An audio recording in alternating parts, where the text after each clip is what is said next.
मैं डॉक्टर शैलजा जायसवाल प्रथम वर्ष कला के पाठ्यक्रम के अतिरिक्त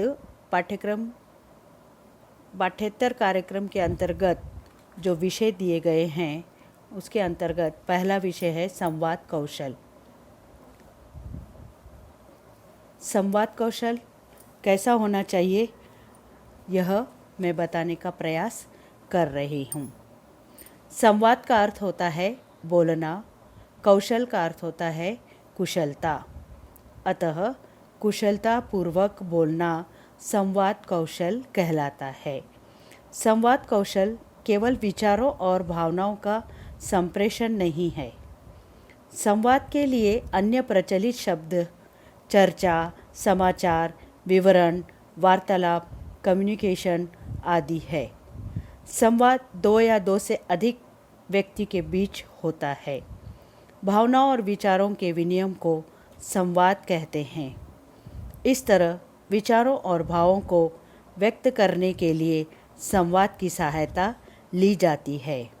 इसे वार्तालाप या बातचीत भी कहा जाता है। कबीर ने कहा है, ऐसी वाणी बोलिए मन का आपा खोए, खुद को भी शीतल करे और न शीतल होए।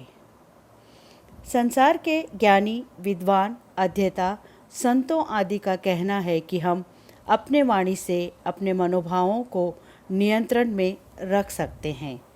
वाणी शब्द संभाषण, भाषण आदि भी सुसंवाद शब्द के पर्यायवाची है।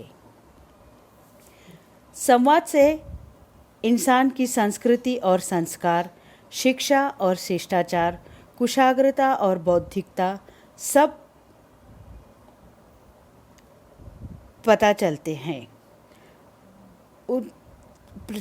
इन सब बातों का पता प्रखर वाणी से ही होता है।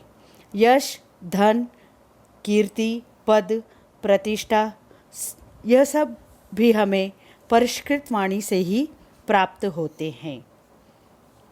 वैसे तो मनुष्य को वाक शक्ति का वरदान स्वर की देवी वागेश्वरी से प्राप्त होता है। मधुर संवाद से हम किसी के भी हृदय पर राज कर सकते हैं। भारतीय और पाश्चात्य सभी विद्वानों ने शब्दों के सौंदर्य को महत्वपूर्ण बताया है। विचार और विचारधारा का महत्व प्रत्येक युग में रहा है और रहेगा।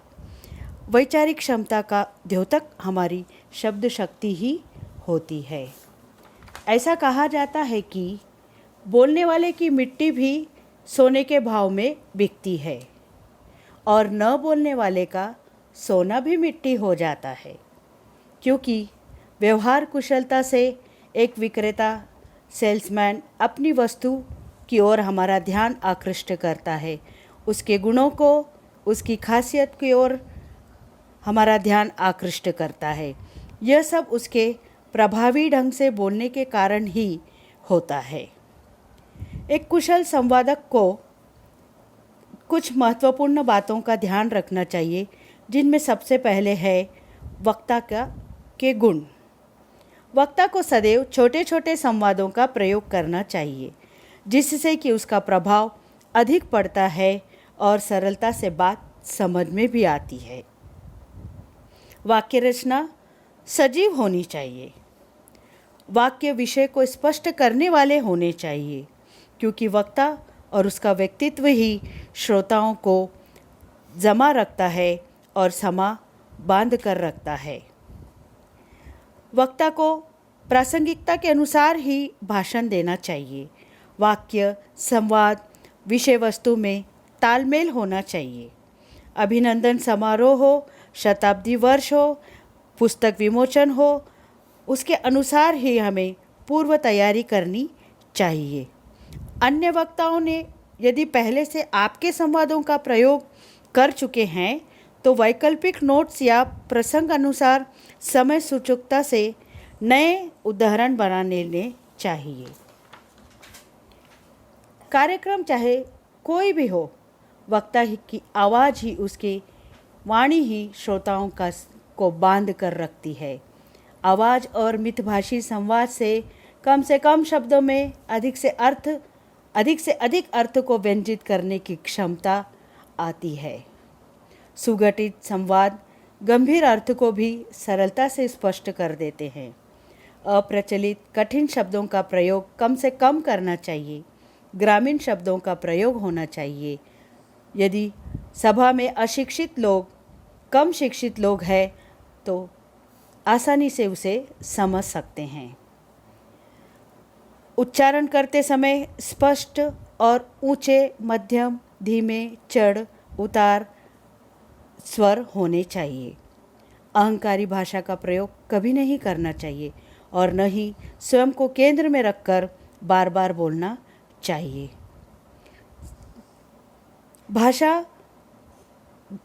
भाषा भी प्रसंग अनुकूल ही होनी चाहिए।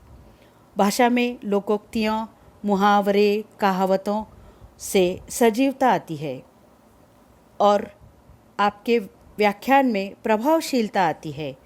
प्रसंग सरस होने चाहिए, स्वाभाविक होने चाहिए, मनोरंजक होने चाहिए, अनुभवी होने चाहिए, जिससे कि श्रोताओं की विश्वसनीयता बढ़ती है और सत्यता आती है। आरंभ से लेकर अंत तक भाषा को रोचक बनाए रखना चाहिए। स्पष्ट उच्चारण के लिए निरंतर प्रयास या रियाज करना चाहिए, जैसे कि एक गायक करता है।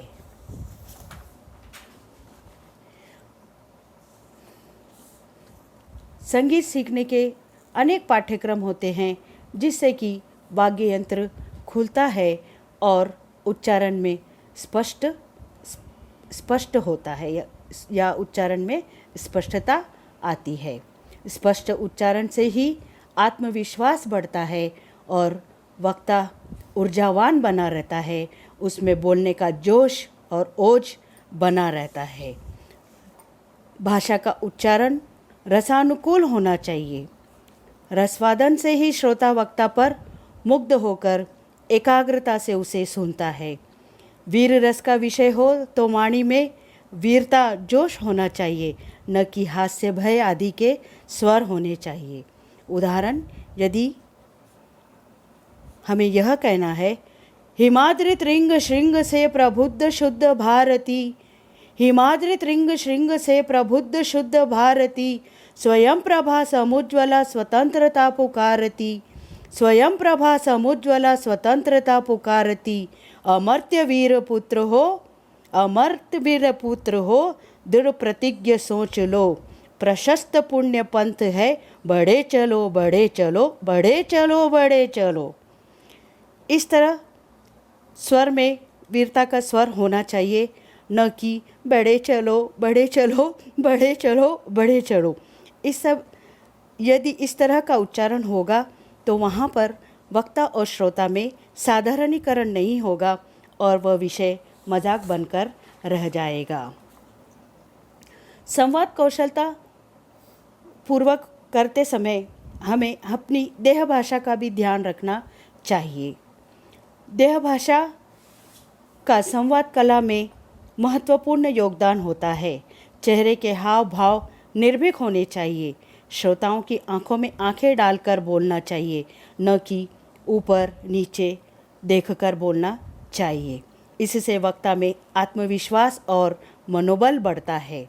एकाग्र मन से श्रोता को वशीभूत किया जा सकता है। संस्मरणों, वृत्तांतों, अनुभवों से श्रोताओं में दिलचस्पी जागृत होती है। उबात्मक स्थिति, बोरियत की स्थिति नहीं आती है। गीत, शेरो शायरी, काव्य कहते समय मनोभाव चेहरे पर झलकने चाहिए। श्रोताओं की जिज्ञासा का भी वक्ता को ध्यान रखना चाहिए। कार्यक्रम में वक्ता और श्रोता का अटूट रिश्ता होता है। कार्यक्रम में श्रोताओं की जिज्ञासा को शांत करना एक प्रमुख वक्ता का गुण होना चाहिए। यदि श्रोता हठधर्मी हो तो तर्क से उसे संतुष्ट करना चाहिए। यदि वह संतुष्ट न हो तो उसे भावात्मक ढंग से वक्त की नज़ाकत के अभाव में मैं बाद में आपका इस प्रश्न का समाधान करूँगा आदि कहना चाहिए। प्रश्नों को टालने की बजाय उसे मनोरंजक ढंग से शांत करें, जिससे कि उसका असंतोष गायब हो जाता है और वातावरण भी सरस बना रहता है। इस प्रकार वक्ता के संवादों में रोचकता और सरसता होनी चाहिए।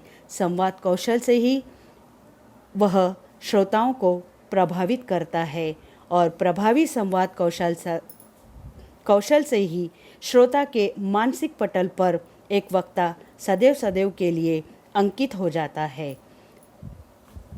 इसके साथ ही मैं इस विषय को यहीं पर समाप्त करती हूँ। धन्यवाद।